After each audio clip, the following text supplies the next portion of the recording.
Pour alimenter en froid et en chaleur ces nouveaux quartiers Euroméditerranée 1 et 2, la ville de Marseille a privilégié la thalassothermie ou géothermie marine avec l'eau de mer comme source d'énergie.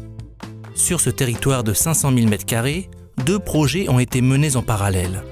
Thassalia d'Engie pour Euroméditerranée 1 et Massileo d'EDF Optimal Solutions pour Euroméditerranée 2. Deux projets dont la technologie varie sensiblement. Dans le procédé Thassalia, le chaud et le froid sont produits directement au niveau de la centrale et distribués au bâtiment par un double réseau aller-retour de conduite calorifugée.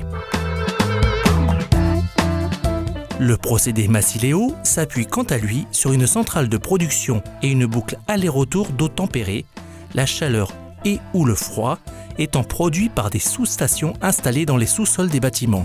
Deux projets dans lesquels le groupe SAD fut très impliqué, par la mise en place de quasiment 100% des conduites aller-retour pour les deux projets,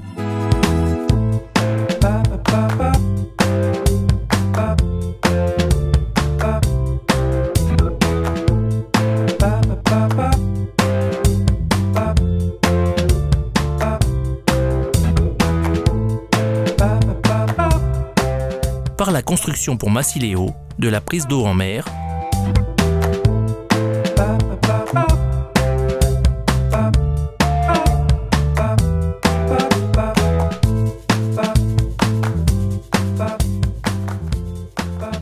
et de la centrale de production d'eau tempérée, y compris le process en partenariat avec OTV.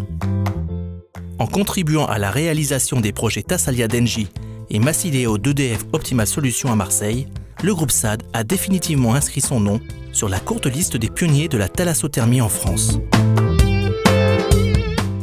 La technologie par elle-même d'aller chercher l'énergie en mer existe, mais nous y avons amené un process un peu plus pointu, si je puis dire, de façon à pouvoir optimiser le gain d'énergie. Marseille est labellisée Écocité et au travers de ce label se doit entre autres lors de son aménagement de prévoir un cycle d'alimentation énergétique de manière renouvelable. Le projet de thalassothermie répond complètement aux objectifs de la COP 21 avec 70% de taux de couverture d'énergie renouvelable, une production locale.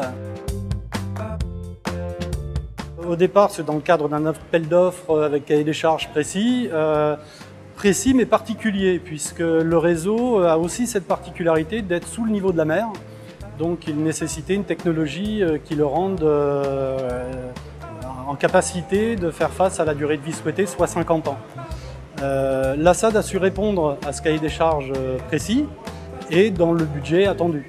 Donc ça a été effectivement les deux critères principaux qui ont déterminé le choix. Il y avait une vraie valeur ajoutée sur des choix le fait qu'il y avait un mémoire technique qui nous permettait d'avoir une confiance. Il fallait pouvoir s'adapter au développement des promoteurs sur la zone.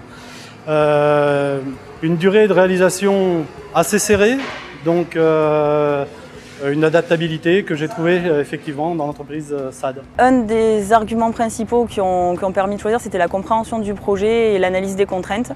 Dans le mémoire technique, c'était très bien représenté. Il y avait vraiment une bonne analyse de ce qui allait être réalisé, à la fois au niveau technique et à la fois au niveau gestion de circulation et de personnes.